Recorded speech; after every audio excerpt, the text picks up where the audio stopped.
사도행전 6장 1절로 7절 말씀을 통해서 표면적 판단을 하지 말라 하는 내용으로 함께 은혜를 나누고자 합니다.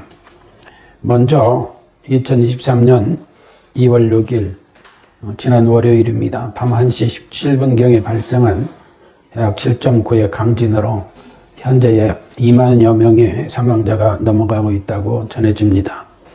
트르키예나 시리아 국민 등을 위해 아픈 마음으로 유로히 기도를 합니다.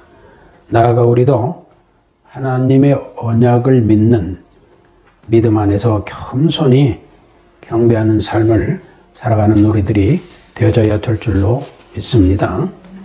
사도행전 2장 42절로 47절에 보면은 저희가 사도의 가르침을 받아 서로 교제하며 떡을 떼며 기도하기에 전혀 힘쓰니라.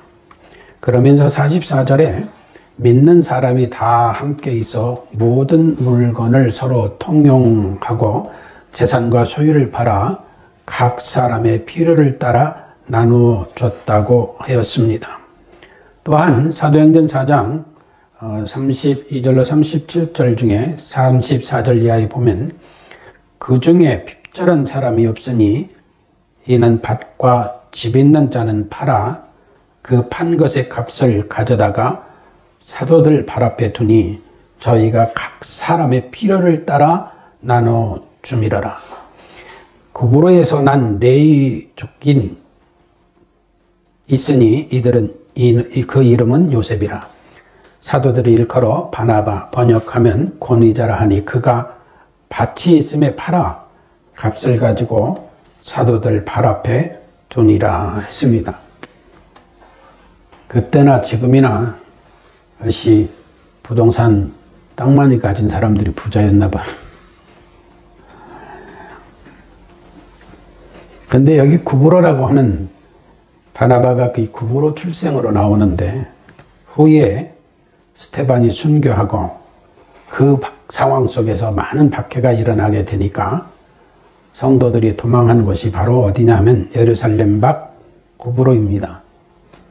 오늘날에는 이 구브로를 키프로스 이렇게 얘기를 합니다.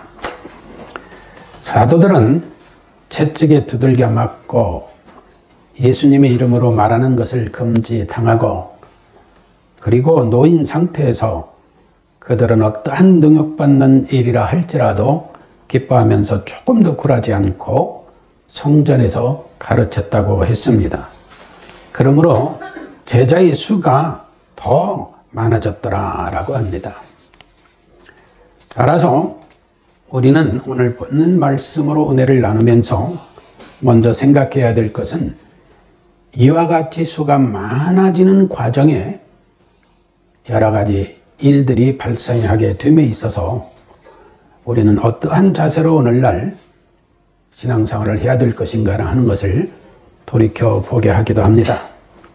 왜 표면적 판단을 하지 말고 오직 예수 그리스도의 복음을 전해야 하느냐 하면은 여기 모인 사람들은 인종, 지역, 빈부, 귀천, 남녀노소 할 것 없이 모든 사람의 구별이 없었다는 것입니다. 그리고 사도행전 2장 41절을 보면은 그러한 무리들이 3,000명에서 또 남자의 수가 5,000명으로 늘어나고 5장 14절에 보면 남자와 여자의 큰 무리를 이루었다라고 기록하고 있습니다. 이와 같이 교회가 급성장하는 과정에 각지에 흩어져 있던 다양한 지역의 유대인들이 모여들었고 이때에 히브리파 사람들, 헬라파 사람들, 다시 말하면 용어 자체도 언어 자체도 다른 언어를 썼죠. 히브리 유대인들은 아람어를 썼고 헬라파 유대인들은 헬라어를 사용했습니다. 그리고 히브리 유대인들은 팔레스타인 본토, 즉 예루살렘을 중심으로 한 유대 출신들의 교인이라면 헬라파 유대인들은 헬라어를 사용하는 팔레스타인 바깥 지역의 출신 유대인들이었다.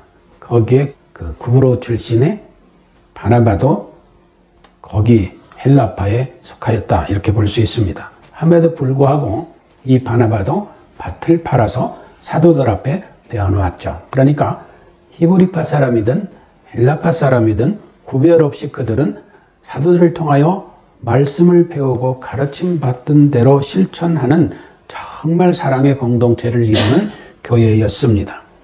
그러므로 초대교회는 태생적으로 섬김과 봉사의 사랑의 교회였다 이렇게 볼 수 있습니다.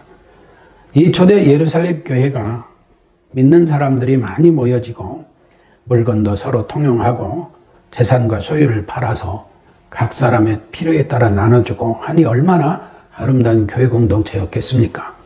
그런데 그 과정에 교회가 급성장하고 발전하다 보니까 사람들이 일일이 다 챙길 수는 없었겠죠. 그러나 거기에도 약간 어떤 편견이 좀 있었나 봐요. 그래서 헬라파 과부들에게 특히 그들이 가난한데 왜 그들에게 제대로 처우를 해주지 않느냐 하는 원망이 헬라파 유대인들로부터 나오기 시작합니다. 역시 그들도 물론 구제 즉 봉사와 섬김에 열심히 해왔죠. 그런데 오늘날 지역에 따라서 또는 인종에 따라서 차별이 있는 것 같이 그런 심한 차별은 아니었지만 나름대로 뭔가 차별성을 느끼게 되었던 것 같습니다. 그러므로 인하여서 헬라파 사람들이 유대인들이 원망이 일어나게 됩니다. 그러나 우리가 한 가지 생각해 볼 것은 예수님께서 예루살렘에 입성하기 전에 제자들을 부르실 때 맨 먼저 예루살렘으로 오시지 아니하고 갈릴리로 가셨잖아요. 그래서 갈릴리 어부들을 먼저 부르셨고 또 십자가 고난의 대상에 있어서 예수님이 예루살렘 유대인들만 즉 히브리파 유대인들만을 위한 것이 아니야 신분이나 남녀 등의 차별을 전혀 두지 아니하고 온 민족을 대상으로 한 십자가의 대속을 이루셨음을 보게 됩니다. 따라서 히브리파, 헬라파, 유대인이든 이방인이든 할 것 없이 오늘날 우리 그리스도인들은 표면적으로나 지역적으로나 또 어떠한 편견 속에서 판단하는 것은 매우 옳지 않다는 것을 오늘 성경은 우리에게 가르쳐 주고 있습니다. 물론 교회사 속에서 보게 되면은 예수님 때나 예루살렘 교회 때나 또는 현대 교회나 할 것 없이 교회사 쭉 내려오는 과정 속에서만 편견이 없을 수 없는 이러한 일들이 많이 벌어지게 됩니다. 네 편, 내 편, 그리고 어느 지역 사람이냐, 아프리카 사람이냐, 유럽 사람이냐, 아시아 사람이냐 하고 인종적 차별도 있었던 것만은 분명합니다. 그러나 예루살렘 초대교회는 그런 상황까지는 지나지 아니하였으나 뭔가 불만이 있으니까 원망이 나왔게 되고 그 원망이 또 교회에 분열을 가져올 수 있는 위험성도 있게 되는 과정 속에서 이제 사도들이 7 집사를 세우면서 이런 일들이 우리 사도들이 하는 일로 생각하고 사도들을 원망하는 이런 일이 있게 되는데 사도들은 공정하게 함에도 그런 마음을 가질 수 있다 생각해서 7 집사를 세우게 됩니다. 그래서 오늘 본문 4절은 사도들이 말하기를 우리는 기도하는 것과 말씀 전하는 것을 전무하리라 라고 하죠. 따라서 사도들은 자신들이 지금 이 교회를 이루고 예수님이 분부하신 뜻을 이루는 것에 대한 목적의식이 분명했습니다. 다시 말하면 예수 그리스도의 종으로서 예배와 말씀 등으로 봉사하는 충실한 증인된 삶을 보였으며 또 그러한 신뢰 속에 사도들이 존경을 받았기 때문에 사도들이 성도들에게 맡겨서 여러분들이 선택한 그 사람들을 안수하여 7 집사를 세우겠다고 했던 것입니다. 따라서 사도들이 지명해서 세운 게 아니라 성도들이 천거해가지고 7 집사를 세우게 되는데 거기에 스데반, 빌립, 프로고로, 니가노로, 디몬, 파메나, 니골라 이러한 사람들이 추천이 됐는데 헬라파 유대인들이 주를 이루었다. 따라서 7 집사가 세워졌을 때에 초대교회는 굉장한 은혜 속에서 그 모든 것을 받아들이게 되고 사도들은 그들을 안수하여서 집사로 세우게 되고 그 중에 그 유명한 최초의 순교자인 스데반이 나오게 됩니다. 오늘날은 우리는 아파트 하나를 사도 강남이냐 강북이냐 수도권이냐 지방이냐 해가지고 여러 편견과 우월의식을 가지는 이런 생활들을 하는 사람들을 많이 보게 됩니다. 특히 그 중에는 성도들도 많이 있다는 게 부인할 수 없는 현실입니다. 그러나 그 당시 7 집사는 히브리파 유대인이 주종을 이루지 않고 왜 원망을 했던 헬라파 유대인들을 세웠을까? 여기에 그들의 신앙에는 원망은 있었으나 하나님을 향한 그 신앙의 열정은 모두가 다 같았다는 것을 알 수가 있습니다. 특히 히브리파 유대인들도 헬라파 유대인 집사들을 세우는데도 또 거기에 항의하지 않았다는 것입니다. 집사의 직무가 뭡니까? 디아코니아, 즉 구제, 오늘 본문에서 말하는 교회 공동체의 일체성을 이루는 봉사와 섬김의 직무를 맡는 일이었습니다. 따라서 우리 성도들의 삶의 목적도 우리가 어디에 두고 살고 있는가 숙고하고 우리 자신들도 자기에게 주어진 직분에 충실한 은혜를 누려야 될 줄로 믿습니다. 특히 로마서 1장 5절에 보면 그로 말미암아 우리가 은혜와 사도의 직분을 받아 그 이름을 위하여 모든 이방인 중에서 믿어 순종케 하나니. 그러니까 꼭 예루살렘의 주축으로 한 또 팔레스타인을 중심으로 한 헬라 히브리파 유대인이 최우선이요 그들이 제일이다가 아니라 모든 이방인까지도 믿어 구원받게 하는 그 사역에 사도들이 열정을 품었다는 것입니다. 하나님께 구원의 선택을 받은 자들은 인종이나 신분, 종교까지도 관계없이 예수 그리스도가 믿어지게 되는 구원의 은혜를 누리게 되는 것이므로 여기에 목적을 두고 사도들이 자신들이 주어진 일에 충실했음을 보게 됩니다. 그러므로 하나님께서 구원하심을 인간의 생각으로 인해 가지고 구분하거나 편견을 두거나 파당을 짓는 것은 매우 불합리한 일이고 있어서는 안 되는 일입니다. 구원의 초청은 우리가 늘 하는 이야기입니다만은 보편성을 띠고 있습니다. 종교가 달라도 민족이 달라도 내 편이 아니고 네 편이라 해도 어떠한 일이 있어도 섣부른 평가를 하지 아니하고 서로를 위하고 복음으로 전도되어 그들이 예수 그리스도를 믿고 구원받아 성도의 복을 누리게 하는 것이 오늘날 우리의 본분이요 당시 사도들이나 집사들이나 초대교인들의 목적이었던 것입니다. 그럼 우리 현실을 한번 바라봅시다. 우리는 어떻게 살고 있는가? 오늘날 우리 한국교회 내에는 이런 편견의식, 편당의식, 다종교니까 경멸하고 또 못 사는 나라 민족이니까 멸시하고 내 편이니까 옹호하고 네 편이니까 경멸하고 이런 것이 교회 안에 있지 않는가? 우리 스스로를 돌아봐야 됩니다. 우리 현대교회가 초대교회를 그 사랑의 공동체, 그 교회를 열망하고 그러기를 원하면서도 우리 삶은 그러지 못한다는데 매우 안타까운 마음을 금할 수가 없습니다. 성경은 구원의 대상을 절대적으로 표면적으로 귀발하지 말라고 명령하십니다. 이와 관련된 인물들을 한번 참고해 볼까요? 바리새인이요 유대인의 관원인 니고데모. 니고데모는 원래 바리새인이었다. 또 공의의 의원이 한 사람인 아리마대 요셉. 그는 유대교의 공의원이었다. 또 로마의 백부장. 그는 유대인도 아니고 이방인이었다. 그런데 특이할 것은 오늘 본문 7절에 보면 유대 제사장들까지도 예수 그리스도를 믿는 믿음에 복종하였더라 라고 했습니다. 다시 말하면 유대 종교의 제사장들까지도 변화돼서 예수 그리스도 믿고 구원받았단 말이에요. 그런데 여기에 무슨 종교가 다종교니까 경멸해야 되고 그 종교들 앞에 가서 그 어떤 이상한 짓들을 하고 인종이 다르니까 멸시하고 무시하고 강남파, 강북파, 지역파, 인서울 이런 걸로 구별하고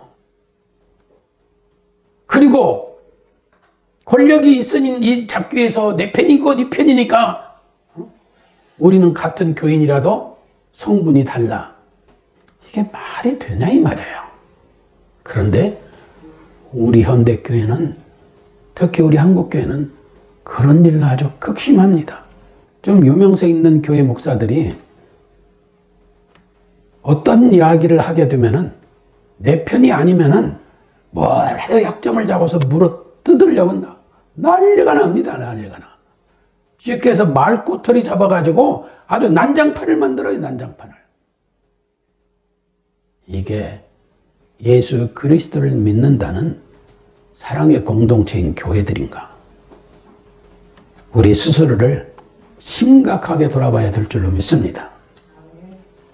심지어 로마 이방인도 바리새인도 공의원도 제사장도 돌아와 예수 믿는데 우리에게 무슨 그럴 자격이 어디 있다고 함부로 표면적 내용을 보고 사람을 판단하고 평가하고 해서야 되겠느냐 이 말이에요. 사도들은 말씀 전하는 일과 기도, 즉 봉사와 섬김과 집사로 세움을 받은 자들은 봉사하는 여러 가지 목적을 위하여 하나님을 섬기는데 이들이 대상을 정해놓고 대상을 구별해놓고 우리끼리 그래가지고 교회가 발전했겠습니까? 그래가지고 오늘날 우리가 예수님을 믿는 이러한 대한민국 땅에 복음이 전파되었겠느냐 이 말이야. 아무리 선교를 많이 나가고 선교를 많이 하면 뭐합니까? 그러면서도 편견의식, 편당의식이 없어지지 않은데요. 오직 표면적 판단을 하지 말아야 된다고 하면서도 판단을 하고 있는데 말입니다. 따라서 교회 직분자를 세우는 일이나 세움을 받는 일이나 국가의 정치인이나 관료 등을 천거하는 등 모든 일을 하나님의 일이라는 그러한 은혜 가운데 초대교회 성도들과 같이 믿음과 성령이 충만한 신앙으로 하고 있는가 항상 우리를 돌이켜보고 우리가 그렇지 못하다면 믿음과 성령이 충만한 신앙으로 하기를 열망하는 기도를 해야 될 줄로 믿습니다. 도리어 의문을 갖게 한다거나 상처를 받게 한다거나 심지어 죽여라 살려라 하며 독설가서 서슴지 않고 있으면서 내가 그리스도인이요 성도다, 나는 하나님의 자녀다, 내가 예수 믿는 사람이다, 우리가 교회다 하고 있지는 않는가 우리 스스로를 돌이켜봐야 될 줄로 압니다. 성도는 먼저 믿음과 성령으로 충만한 은혜를 누리는 자가 되어져야 됩니다. 그래야 분별력 있게 그 분별력 있는 신앙으로 사람들도 천거할 거 아니에요. 당시에 초대교인들이 성령과 믿음이 충만하지 못했다면 이런 훌륭한 7 집사를 세웠겠어요? 자기들 눈이 어두운데, 자기들의 마음에 탐욕으로 가득한데, 그 편견 속에서 뽑았다면 스테반 같은 집사가 나왔겠어요? 그때 성도들은 믿음과 성령이 충만한 가운데 그 안목에서 보다 보니까 그 안목의 신앙을, 그런 신앙을 가진 사람들을 그들의 안목에서 천거했던 거예요. 그러니 초대교회가 그 원망 속에서도 분란 없이 잘 수습되고 더욱더 하나님의 예수 그리스도를 믿는 자들이 더욱 많아지는 역사들이 있었다는 거죠. 그러나 거짓과 외식, 욕망 등이 사로잡혀가지고 진실과 정의를 잊어버리고 사심에 가득하여서 내가 어떤 사람을 천거하고 어떤 사람을 지지해 이래가지고 그게 정상적인 인물을 천거하게 되겠느냐 이 말입니다. 예수님 마태복음 18장 19절로 10절에서 그러므로 너희는 가서 모든 족속으로, 여기서 모든 족속이라고 했어요. 제자를 삼아 아버지와 아들과 성령의 이름으로 세례를 주고 내가 너희에게 분부한 것을 가르쳐 지키게 하라. 볼지어다 내가 세상 끝날까지 너희와 항상 함께 있으리라. 우리 삼일체 하나님이 항상 함께하는 분들이 어떤 사람들이다? 바로 예수님이 분부하신 것을 제대로 전하고 제대로 선포하고 제대로 가르치고 제대로 가르치게 하는 삶의 모범을 보이는 자들과 함께한다는 거예요. 그런가 하면 사도행전 1장 8절은 오직 성령이 너희에게 임하시면 너희가 권능을 받고 예루살렘과 온 유대와 사마리아와 땅 끝까지 이르러 내 증인이 되리라.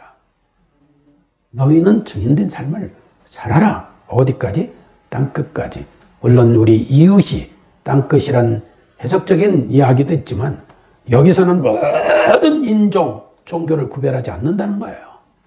그런 사람들이 다 구원의 대상이라는 거죠. 그들에게 증인된 삶으로 복음을 전하라는 거예요. 따라서 이 시대에 살아가는 우리들은 인종이나 국적이나 신분이나 종교 등 표면적 판단을 하지 말고 오직 예수 그리스도를 믿도록 전하되 성도의 복을 누리는 삶을 통하여 복음을 전하는 은혜를 누리는 우리가 되어져야 될 줄로 믿습니다.